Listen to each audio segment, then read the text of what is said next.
शाळा प्रवेशोत्सवाच्या पहिल्याच दिवशी पैठण पोलिसांकडून विद्यार्थ्यांचं अनोखं स्वागत करण्यात आलं। त्याचबरोबर डायल 112 आणि सायबर सुरक्षेचे धडे देखील विद्यार्थ्यांना देण्यात आले।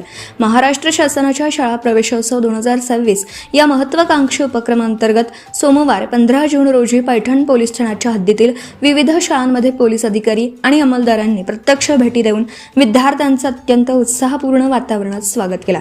पहिल्याच दिवशी पोलिसांना आपल्यामध्ये पाहून विद्यार्थ्यांच्या चेहऱ्यावर एक वेगळाच आनंद आणि कुतूहल पाहायला मिळालं। नवीन शैक्षणिक वर्षाच्या पहिल्या दिवशी शाळेत पाऊल ठेवणाऱ्या चिमुकल्या विद्यार्थ्यांचं स्वागत पोलिसांच्या वतीने गुलाब पुष्प देऊन करण्यात आलं। या उपक्रमाचा मुख्य उद्देश विद्यार्थ्यांमध्ये शालेय शिक्षणाबाबत सकारात्मक आणि आनंदाचं वातावरण निर्माण करणं तसेच त्यांच्या मनातील पोलिसांबद्दलची भीती दूर करून मैत्रीपूर्ण नाते तयार करणे हा होता। पोलीस अधिकारी व अंमलदारांनी केवळ विद्यार्थ्यांचं स्वागतच केलं नाही तर कोणताही आपत्कालीन परिस्थितीत किंवा संकटाच्या वेळी तात्काळ पोलिसांची मदत मिळवण्यासाठी डायल 112 या सुविधेचा वापर कसा करावा याचं प्रात्यक्षिक व मार्गदर्शन देखील केलं।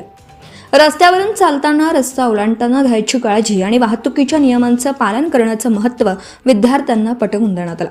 आजच्या डिजिटल युगात मोबाईल आणि इंटरनेटचा वापर करताना कोणती खबरदारी घ्यावी, अनोळखी लिंक्स किंवा मेसेजला बळी पडू नये, देशाचा एक सुजाण नागरिक म्हणून लहानपणापासूनच कायद्याचं पालन करण्याची सवय कशी असावी याबाबतही मार्गदर्शन करण्यात आलं।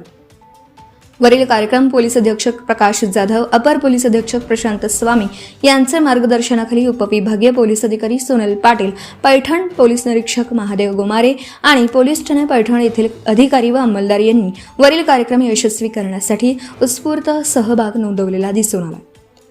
10 न्यूज सह्याद्रीसाठी bureau chief Shivaji Gade, Paithan, Chhatrapati Sambhajinagar. Subscribe now and press the bell icon. Never miss an update.